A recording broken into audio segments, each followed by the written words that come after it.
Doctor Ram Manohar Lohia ji की जयंती पर मथुरा की इस महापंचायत के हमारे सभी गणमान्य पंचगण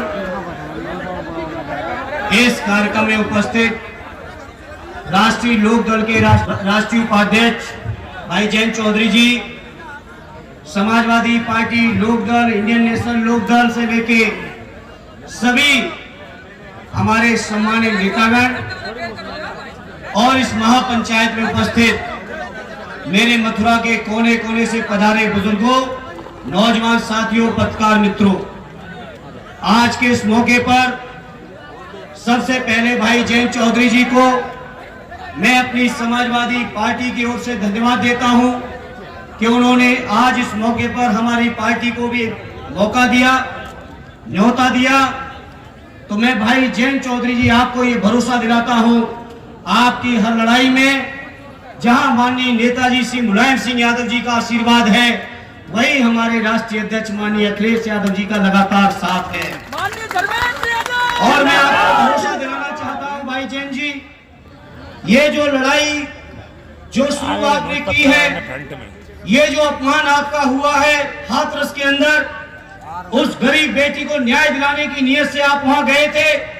हम समाजवादी लोग भी गए और भी दलों के लोग गए, लेकिन जो योगी जी की सरकार ने आपके साथ व्यवहार किया है भाई जयंत चौधरी जी, ये अपमान केवल अकेले आपका अपमान नहीं है, ये अपमान उत्तर प्रदेश के मजदूरों का, किसानों का अपमान है, ये अपमान चौधरी साहब की विरासत का अपमान है, ये अपमान समाजवादियों के साथ का अपमान है। और इसलिए हम बड़ी जिम्मेदारी से कहते हैं समाजवादी पार्टी की ओर से, माननीय अखिलेश यादव जी की ओर से, कि आपके इस अपमान का बदला जब तक योगी जी की सरकार को हम लोग उखाड़ नहीं फेंकेंगे तब तक चैन से नहीं बैठेंगे। इसलिए मेरे मथुरा के बुजुर्गों, नौजवान साथियों, जहां आज आपके बीच में ये पंचायत चल रही है, 4 दिन पहले मुजफ्फरनगर की पंचायत हुई, आने वाले समय में भाई जयंत चौधरी जी, माननीय अखिलेश यादव जी और पंचायतों का भी आयोजन करेंगे। तो मैं उम्मीद करता हूं कि इसी तरह का माहौल और इसी तरह का समर्थन पूरे उत्तर प्रदेश के अंदर मिलेगा। साथियों, भाई जयंत चौधरी जी ने इस पंचायत का नाम रखा किसान बचाओ खेती बचाओ। मैं उनकी इस नाम के साथ, उनकी इस पंचायत के जो उद्देश्य है, उस उद्देश्य के साथ अपनी समाजवादी पार्टी को पूरी तरह जोड़ना चाहता हूं। आज कोई मामूली बात नहीं है। जिक्र कर रहे थे आदरणीय अभय चौटाला जी, हरियाणा की रेवाड़ी की सभा की 2014 की, एक रेवाड़ी की नहीं, पूरे हिंदुस्तान के अंदर 2014 हो या 17 हो या 19 हो, लगातार मोदी जी और भारतीय जनता पार्टी के लोगों ने जिस तरह से पूरे देश के लोगों को गुमराह किया है, वो मैं समझता हूं स्वतंत्र भारत में कभी किसी नेता ने नहीं किया होगा। मामूली नहीं है। 14 में कहा था इन्होंने कि हम अपने किसानों की उपज का 2 गुना समर्थन मूल्य कराएंगे, लागत का 2 गुना फायदा करा देंगे किसानों का।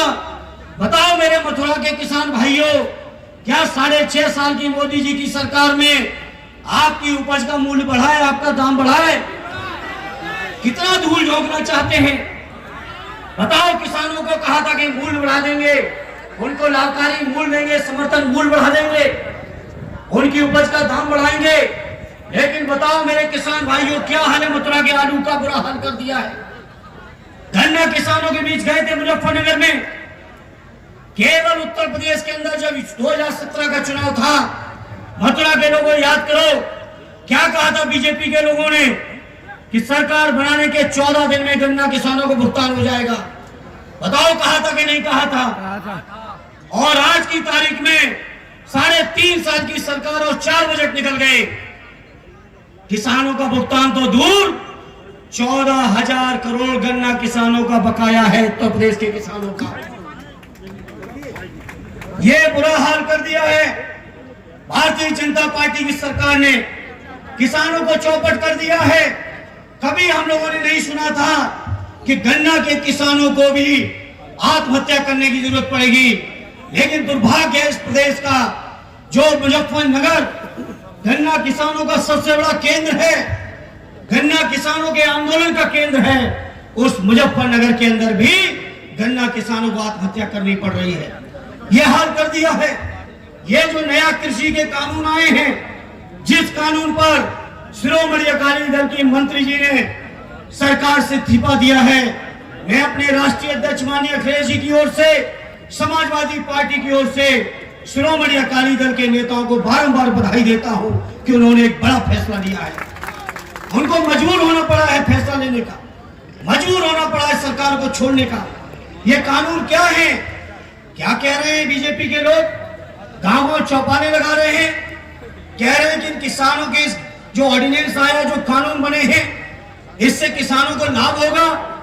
लेकिन बीजेपी के लोगों ने वो जो कानून बनाया है, पत्रकार मित्रों, उन कानूनों को दोबारा पढ़ लो और एक भी जगह अगर उन्होंने एमएसपी का जिक्र किया हो, न्यूनतम समर्थन मूल्य का जिक्र किया हो, ये कानून ऐसे हैं इसके बाद किसानों को कभी न्यूनतम समर्थन मूल्य नहीं मिलेगा। आपकी मंडियां खत्म हो जाएंगी, बड़े बड़े उद्योगपतियों के स्टॉक बन जाएंगे, वो जिस मन में चाहेंगे, जिस मूल्य पे चाहेंगे आपकी खून पसीने की कमाई, आपकी खून पसीने की फसल को औने पौने दाम पर खरीद लेंगे और किसानों के पास कोई दूसरा रास्ता नहीं होगा।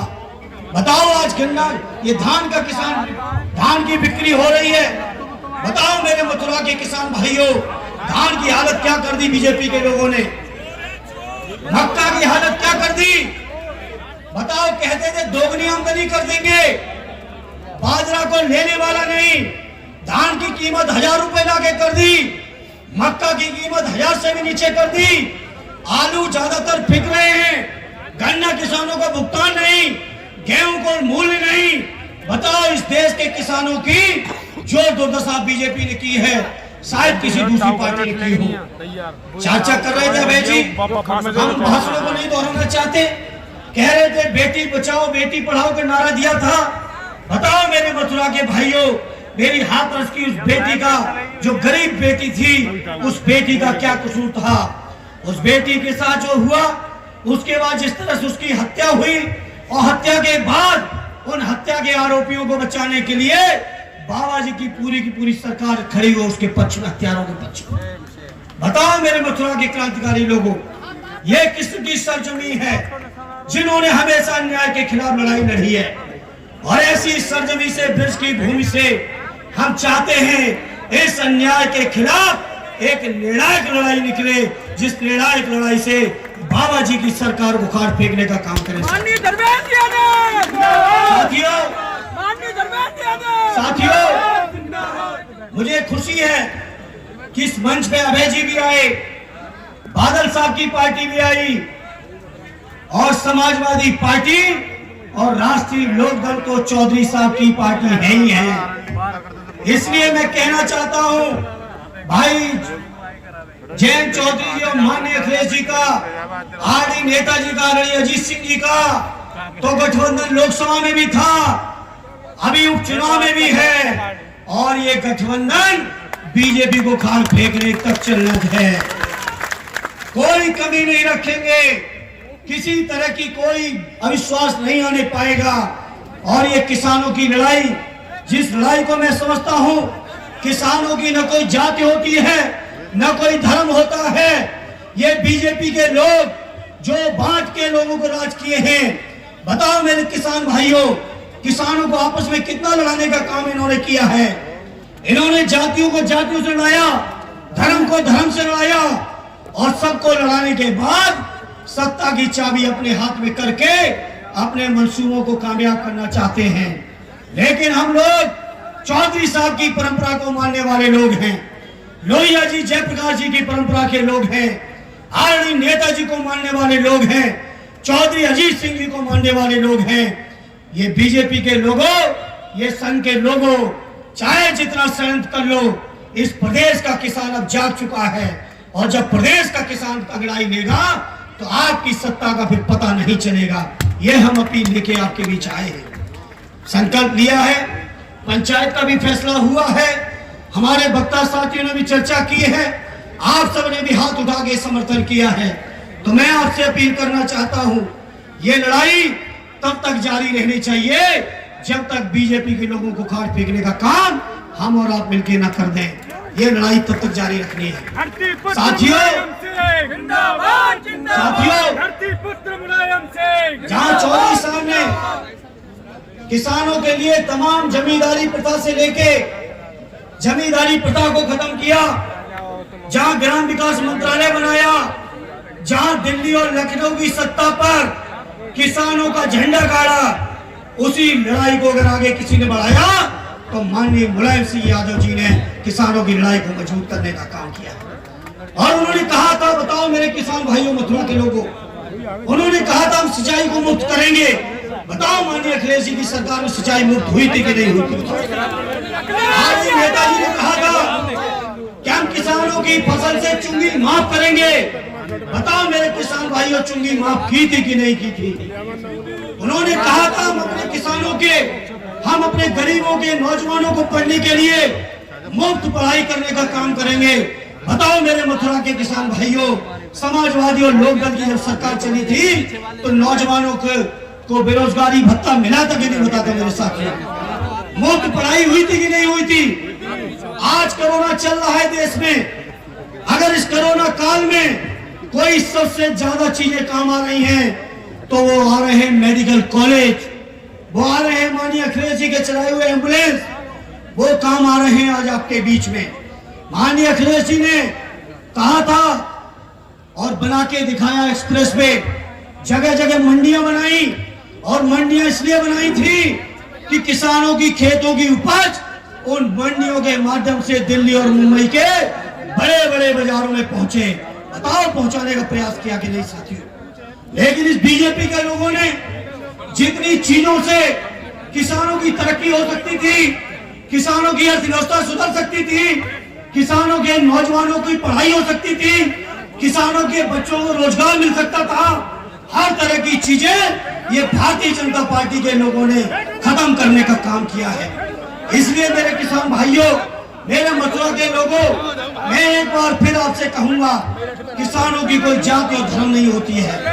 ये बीजेपी के लोग जो जात के नाम पर लड़ा के, जो धर्म के नाम पर लड़ा के, जो दंगे करवा के समाज को बांटते हैं और बांटने के बाद शासन करते हैं, ऐसे बीजेपी के लोगों से, ऐसे संघी लोगों से हमें, आपको, किसान भाइयों को और किसानों के जो हमारे नेता हैं, जो हमारी किसानों की पार्टियां हैं, चाहे वो समाजवादी हो, चाहे वो लोकदल हो, चाहे वो हरियाणा की इंडियन नेशनल लोकदल हो, चाहे बादल साहब की श्रोमणी अकाली दल हो, या ऐसी तमाम पार्टियां, बिहार में चले जाइए, बंगाल में चले जाइए, तेजस्वी से लेके ममता बनर्जी तक, तमाम जो दल हैं जो किसानों की लड़ाई लड़ते हैं, ऐसे दलों को ताकत देने की जिम्मेदारी मेरे किसान भाइयों आपकी है। हम मंच पे बैठे लोग लड़ाई नहीं अकेले जीत सकते हैं। हाँ, हम लड़ाई जरूर जीतेंगे जब यहाँ पे सामने बैठे लोगों का आशीर्वाद मिल जाएगा। तो मेरे किसान भाइयों, इस लड़ाई को मेरे मथुरा के किसानों का आशीर्वाद है कि नहीं है बता दो। आपने भाई जयंत चौधरी को यहाँ से संसद में भेजा था, इसी तरह की एकजुटता फिर दिखा के उत्तर प्रदेश के लिए मथुरा की पांचों सीटें हमारे गठबंधन को दे देना, ये अपील है आपसे।